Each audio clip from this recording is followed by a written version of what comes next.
Hey there nation, and welcome to the show where we help you to play miniatures wargaming on a budget. It is I, Commander Cheapskate, and welcome to the Way of the Underhive, your ultimate guide to Games Workshop's gritty and immersive skirmish game, Necromunda. Whether you're brand new to the dark depths of Hive Primus or a veteran looking to sharpen your skills, this series is your go-to resource for mastering all aspects of the game. From gang warfare to campaign strategies, we've got you covered. And on today's episode, we're actually taking a look at a brand new starting roster for Venator, Ogryn bounty hunter gangs for your games of Necromunda.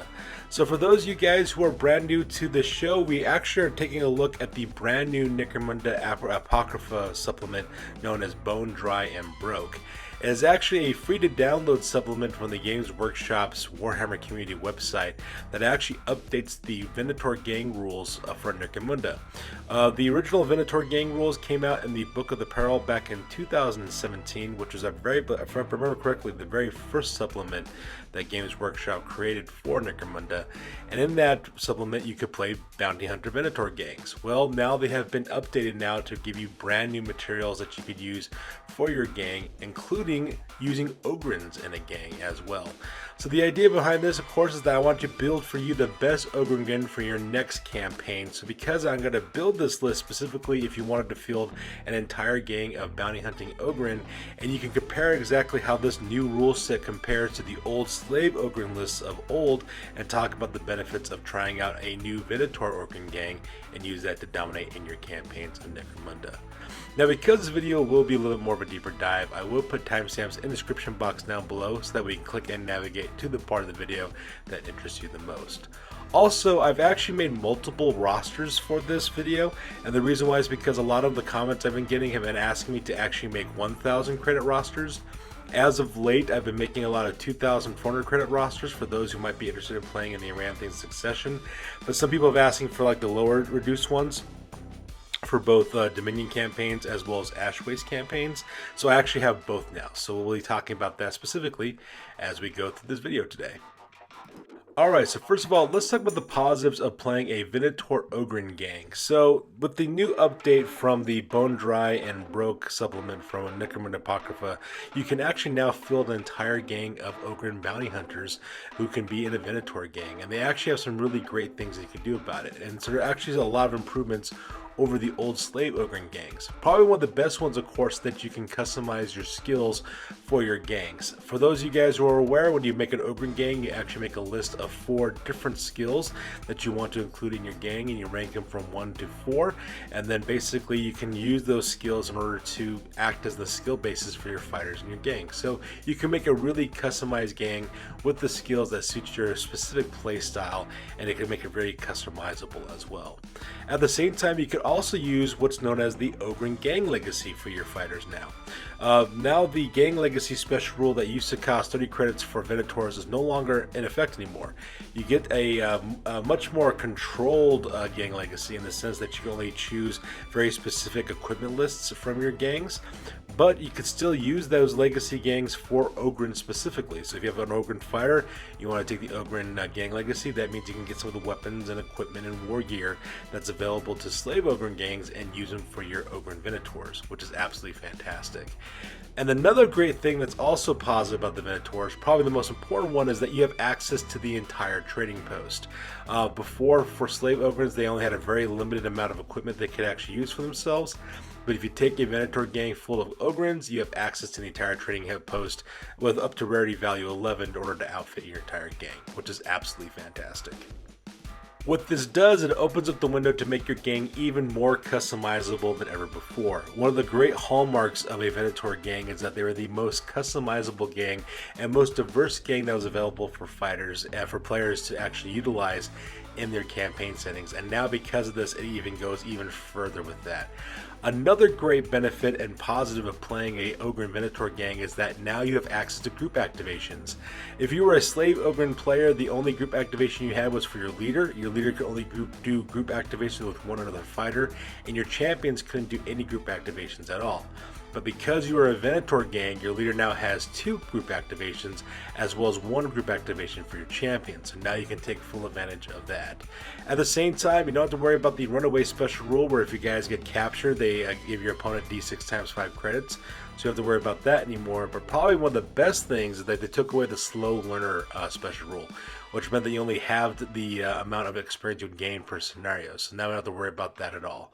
And probably one of the greatest things of all time, of course, you can have access to Merchant Guild allies as a Venator gang. So because that you couldn't do that before with a Slave Ogryn gang, because you were an outlaw gang, so you lost all access to Merchant Guilds.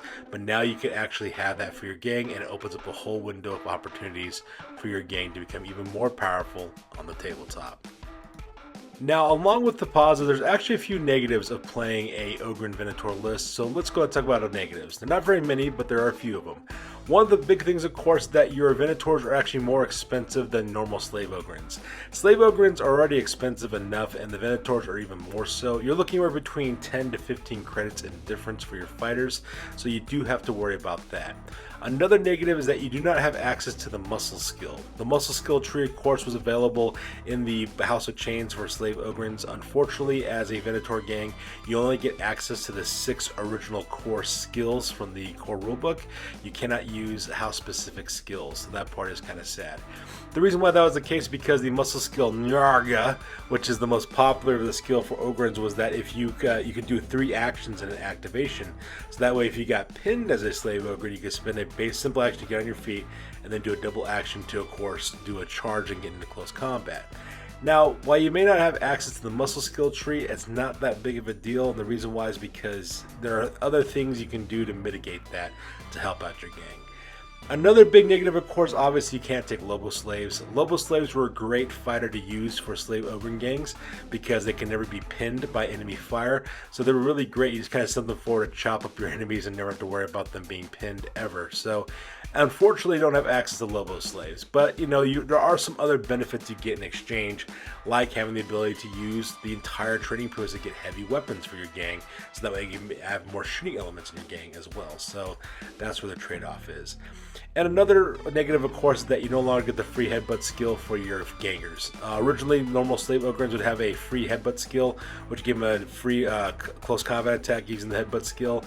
You do not get access to that as a Venator gang, so unfortunately you don't get that bonus action. But, like I said before, there's some other things that kind of mitigate that, like getting better weapons and equipment for your gang, that could actually not make that much of an issue. So now that we're done talking about the benefits and negatives of playing a Ogryn Venator list, let's go and talk about our starting roster. So this first roster is a 1,000 credit starting roster for your campaigns set in the Underhive, like in a Dominion campaign or in the Underhills campaign if you decide you want to venture out to Hive Secundus. Now your skill rankings for this one in this list would be number 1 would be Ferocity, that would be your primary skill, followed by Combat. So your gang leader would actually have Ferocity, Combat, and Leadership as their primaries, with Shooting and Brawn being your secondaries. For your hunt champions in this gang, your primary skills would be Ferocity, Combat, and Shooting, with Brawn and Leadership being your secondaries. And of course, for the rest of the gang, for your fighters, you have Ferocity and Combat for primaries, with Shooting and Brawn being their secondary skills. Alright, so let's talk about your Ogryn Hunt Leader. He's going to cost you 235 credits, and he's got the same exact stats as an Ogryn Overboss from the House of the Chains. He's got a 5-inch wound allowance, 3+ weapon skill, 5+ ballista skill, 5 strength and toughness, 3 wounds, 3 initiative, 3 attacks, 8 leadership, 5 cool, 9 willpower, as well as 8 intelligence. We're going to equip this guy with a hazard suit. The reason why is because, unfortunately for Slave Ogryns, toxin gas attacks are going to be the bane of your existence. A lot of opponents will throw gas attacks at you to try to take you out of action with those gas weapon traits. So having a hazard suit will add 2 to your toughness to make you even more resilient against that, which means your opponents only have a 1 to 6 chance of putting you out of action with a gas attack. At the same time, it also gives you immunity towards Blaze as well as with Radphage. Radphage, of course, can be really devastating for a gang because it takes away your toughness, which you need to survive. At the same time, Blaze also takes away the ability to scatter your troops as well. Plus it gives you a 6-up armor save, which is not much to sneer at. Now we're going to give this character paired augmetic fists, so that way they could take that from the Ogryn gang lists, because we're taking an Ogryn gang legacy for your character just so they have access to those weapons. Paired augmetic fists are really great weapons. They multiply your attacks up to 6 attacks with those things. They also have knockback +1 strength. This thing actually absolutely wrecks face with the amount of damage these things can do, and that's one of the great things about it. We're really taking the paired augmetic fist specifically for that paired trait, so that way you can double your attacks as well. Now, because your gang will be an Ogryn gang, you're not going to have very many fighters in your gang, so we're going to give you an Iron Will skill so that way you lose 1 to your bottle roll tests to make you stand a little bit longer in the battle. So that's going to really help out your gang because you only have 5 fighters in this gang. After that, you gotta have your Ogryn champions that cost 205 credits, and once again, this guy also has the same characteristics as an Ogryn underboss from the House of Chains. He's got a 5-inch wound allowance, 3+ weapon skill, 5+ ballistic skill, 5 strength and toughness, 3 wounds, 4 initiative, 2 attacks. He's also gonna have 8 leadership, 7 cool, 9 willpower, as well as 9 intelligence.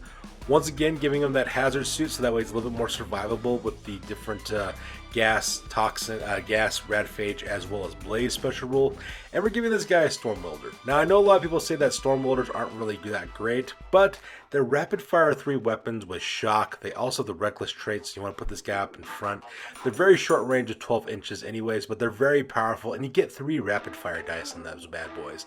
That's really going to cause a lot of pain for enemies too. Now, granted, unstable is a roll you do have to worry about, but on a 3+ ammo roll though, chances are you're pretty much going to survive that more often than not. So this is a great way to get up there and, you know, cause some pain. Now you do have a 5-up for your ballistic skill with a storm welder, but you get +1 to your hit bonuses for being in the short range, and that's what our Ogryn gang should be doing at all times anyways, is advancing forward. So you should be closing the distance, having this guy take point, soften your enemies with that storm welder.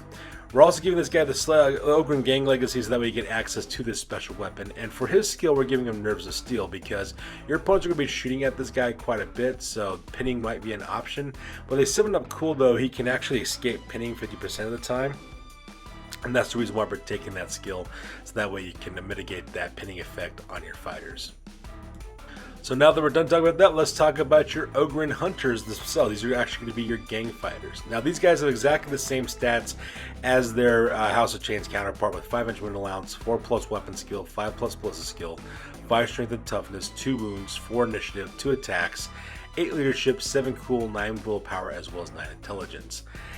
Now, unlike other gangs with the slave Ogryn gangs, you actually get access to specialists this time around. Originally, Venators could not recruit specialists when they were founded, but now they can. You're allowed to have 1 specialist.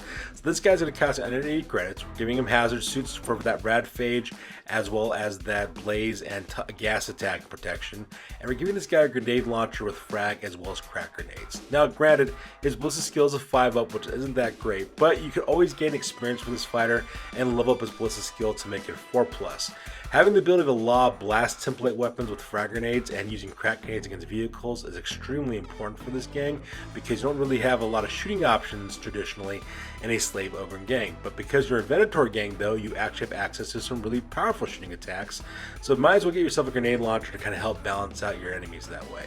And because this guy's obviously a specialist, he can actually choose his advancements when he levels up. So my suggestion to you is to lower that ballistic skill so that way you can start taking advantage of that. After that, we have your Ogryn Hunter number 1, is going to cost 185 credits, and once again, giving him an hazard suit as well, and we're giving him a combat shotgun with salvo as well as shredder ammo. The reason why that's the case is because the combat shotgun is a very powerful weapon at rapid fire strength 4. You'll be able to tear people apart, plus it kind of resembles the Ripper gun that Ogryns use in Warhammer 40k anyway, so if you are a 40k player that has Ogryns, and you have some miniatures with Ripper guns, you could use that to represent this character, which is all kinds of fun for that. Now, granted, he does have a 5+ ballistic skill, but if he gets within the short range, he is able to use that modifier to help him close the distance with a 4-up. And if all else fails, you could always use shredder ammo, which is a template weapon, which means he automatically hits anything that's in the tier shaped template. So you could also use that if you need to as well to put down the pain on your enemies. The very last hunter in your group, Ogryn Hunter number 2, is going to cost 145 credits. This guy's got a hazard suit once again, as well as a power maul. Power mauls are really powerful close combat weapons that you use to really smash your opponents down with that weapon. At the same time, you could also use that for those Ogryns that have those weird looking like clubs that they carry for Warhammer 40k. So if you have one of those kind of miniatures, you can use that to represent one of your fighters as well. That hazard suit also gives them a 6 up armor save, and that power maul makes them really powerful in close combat as well. And the last thing you do, of course, is spend 50 credits to recruit a rogue doc for your gang, so that way they can actually take advantage of the patch up special rule. So in case any of your fighters roll like critical injury, you can take care of that fighter, because your fighters are hard to replace because they're pretty pricey as being Ogryns. Now your rogue doc does pack a last pistol as well as a Medicaid can and Medicaid skill, but this guy really shouldn't be used on the field of battle all too much. And that pretty much makes up your 1,000 point roster. Now for those of you guys who want to have a 1,400 credit list for Ashways campaigns, just use the 1,000 credit list I just showed you guys earlier, and then of course get yourself a Guild of Coin hauler, driving a Cargo 8 Ridge hauler for 395 credits to add that additional 400 credits to your gang. There's a couple reasons why you want the Cargo 8 Ridge hauler for your gang, and the first reason why you want that is because you'll be able to take trade actions with your vehicle, so they can do some more additional trade actions, because you only have a champion and a leader in this gang, so you only could do really 2 post-battle actions. So having a Cargo 8 Ridge hauler allows you to buy things on the trading post if you need to. Not to mention you also have the valuable cargo special rule, because we are equipping this thing with a Munitorium armor container, so you can generate some additional credits for yourself. And speaking of that Munitorium armor container, you could also use that too to reload your weapons. You do have some high ammo rolling shooting weapons like your grenade launcher as well as your storm welder in this gang.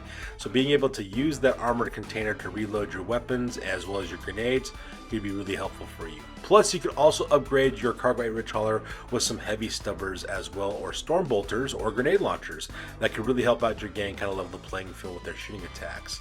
Now for this vehicle, we're going all about the ability to stay in the fight and to stay resilient. So we're giving it ablative armor, so in case if you take a non-glancing hit to your hull, you could use that to mitigate that. Tire claws to increase your handling of the vehicle, as well as an engine shell, just in case your engine takes a non-glancing hit as well. And that's what I recommend if you want to get that additional 400 credits for vehicles if you're playing in an Ashways campaign. Now for those of you guys who are interested in playing in the Amaranthian Succession, this is my 2,400 credit list for those who want to play in the Amaranthian Succession. Once again, we're using exactly the same skill rankings as we were before for the 1,000 credit list. In fact, a lot of those same core elements are included in this list, but we just kind of expanded upon it because we have the additional credits in order to kit out our fighters. Alright, so let's talk about our fighters this time. So once again, Ogryn Hunt Leader, 315 credits this time around. Now we're going to increase his armor save by giving him armored undersuits. That way he's got a 5-up armor save with immunity to blaze and radphage, as well as a bonus to survive gas attacks. We're also giving this guy the paired automatic fist still because of the thing's wreck phase, and we're giving this guy incendiary charges as a shooting attack because that 5-inch blast template causing blaze is going to be great. Plus all of your fighters in your gang are going to have hazard suits, so anybody gets caught in the blast, they're going to be perfectly fine from that blaze trait as well. We're also giving this guy a respirator. Now you might be thinking that the respirator and the hazard suit might be overkill for the toughness, and it is. Normally I wouldn't recommend that, but because you're playing the Amaranthian Succession, some of your fights will take place in the Ashways, and if you don't have a respirator, it could really hinder your fighters. So we're using the respirators that way to take care of environmental effects when you're out there in the Ashways.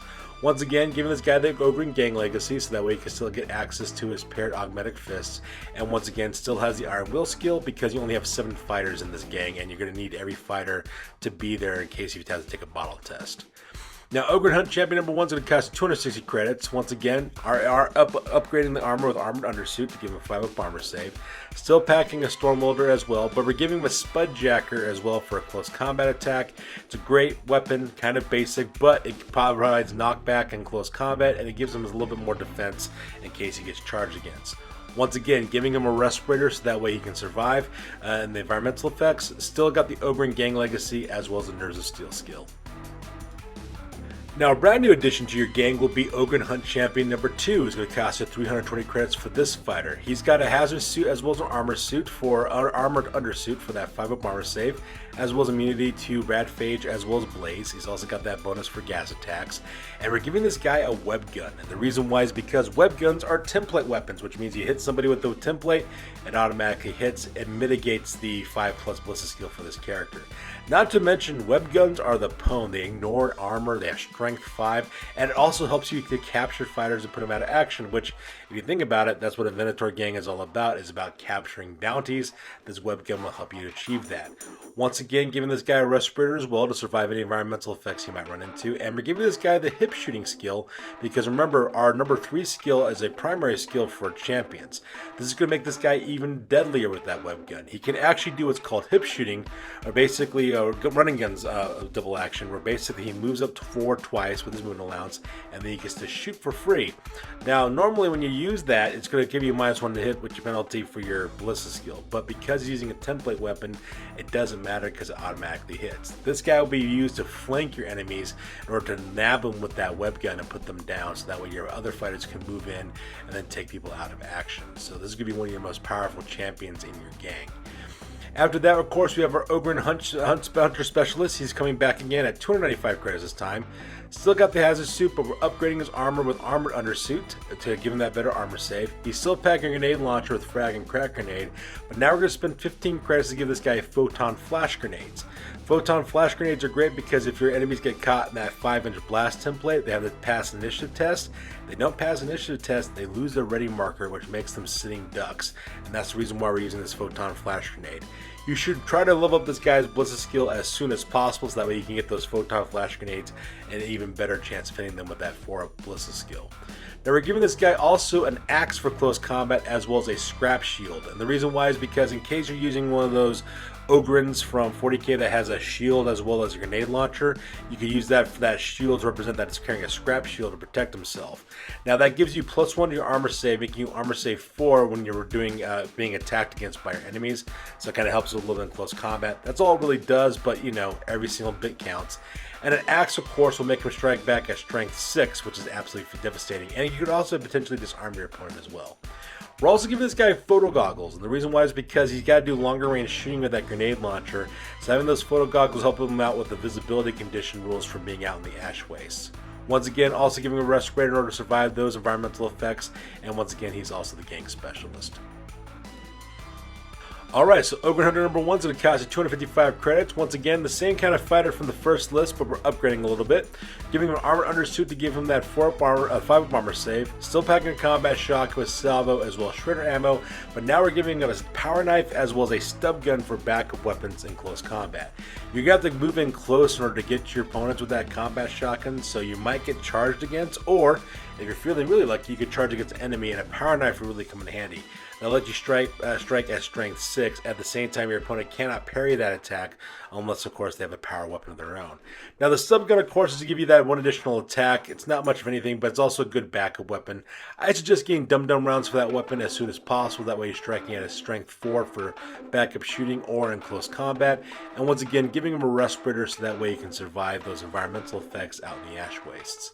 And then Ogryn Hunter number 2, we're upgrading that guy up to 240 credits as well. Once again, still has the hazard suit, but we're giving him an armored undersuit to give him that 5 up armor save. He's still packing a power maul, but we're also giving him a scrap shield. And the reason why is because he's going to need that 4 up armor save in case anybody gives him reaction attacks. So in the very rare chance that you can't put your enemy down the first time, that scrap shield will be really good to protect him from being attacked against. Once again, giving him a respirator to survive those environmental effects, and we're also giving him incendiary charges for his shooting attack. So if this guy can't charge anybody because now within distance, you could lob incendiary grenades at your opponent, cause those 5-inch blasts in places, set people on fire, cause people to scatter. It's a great weapon to use, especially for Ogryn gangs. And if you do miss and hit one of your own guys, it's perfectly fine because everyone has hazard suits in your gang, so they'll be immune to blaze. Now the last new fighter we're going to add to this list with our updated credits is Ogryn Hunter number 3. It's going to cost you 265 credits. This guy's also got a hazard suit as well as an armored undersuit for the reasons that we mentioned before. And we're giving this guy the Ogryn gang legacy so that way you can take advantage of some of those powerful augmented weapons that are available for slave Ogryns. We're giving this guy a last cutter, which is a 4-inch versatile attack, which is also at strength 10, Really powerful close combat attack. It's also got an ammo roll as a close combat attack, but that's perfectly fine. Use that last cutter against things like enemy vehicles, for example, or high strength and high toughness targets.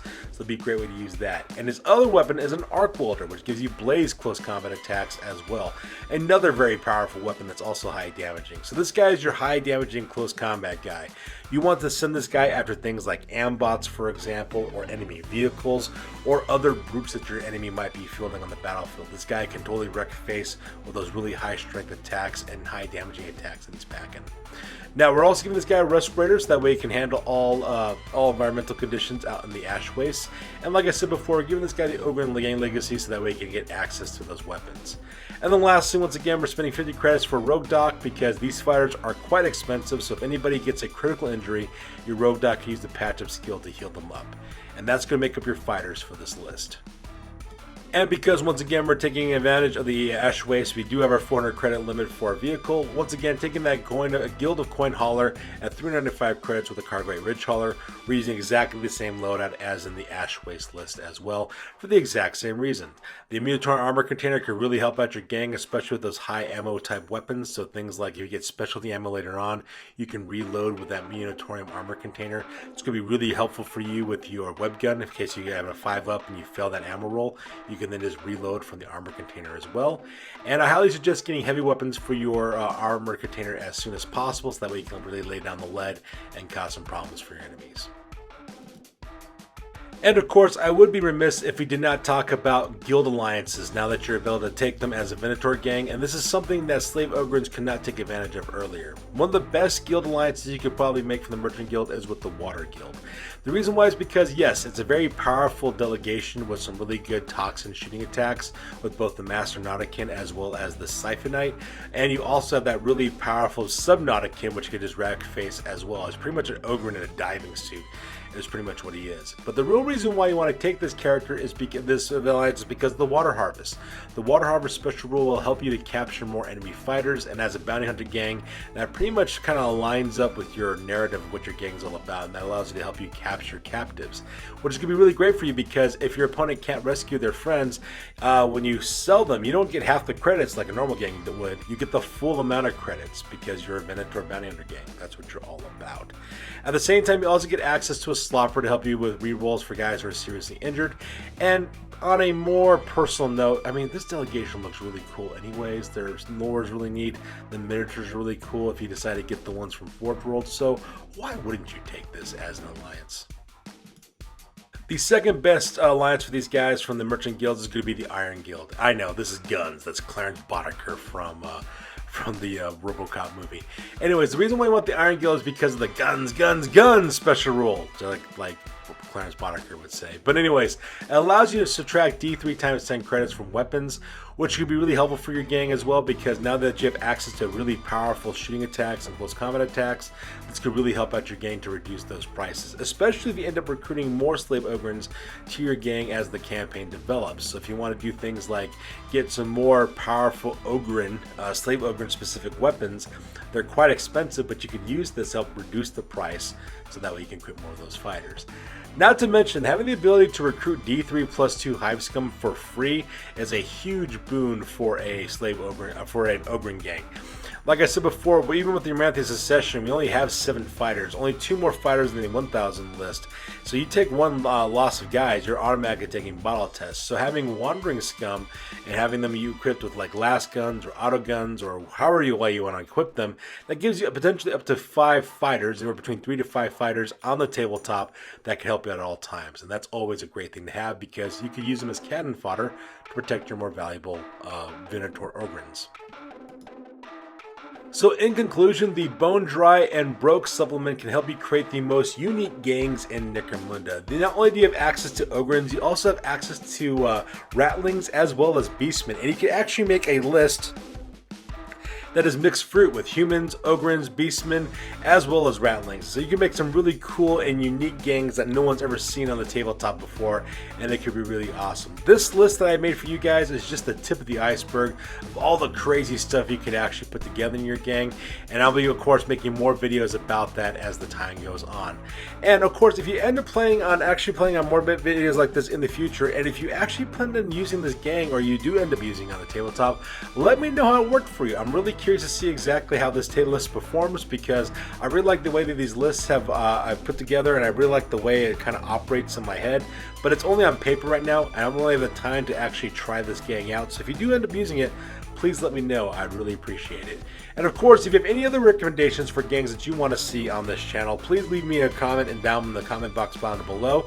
And if I think your idea is really cool, we'll go ahead and make one for you, so that way you could also use that gang in your games in Necromunda. So that's good of those, you guys. As always, please feel free to like, comment, and or subscribe. Your guys' input is invaluable to us as always. Also check us out on Facebook, Instagram, as well as blogger.com for all the latest greatest hobby news related to this channel. I'm Commander Cheapskate. This has been Way of the Underhive. I will see you guys on the next one. Peace out.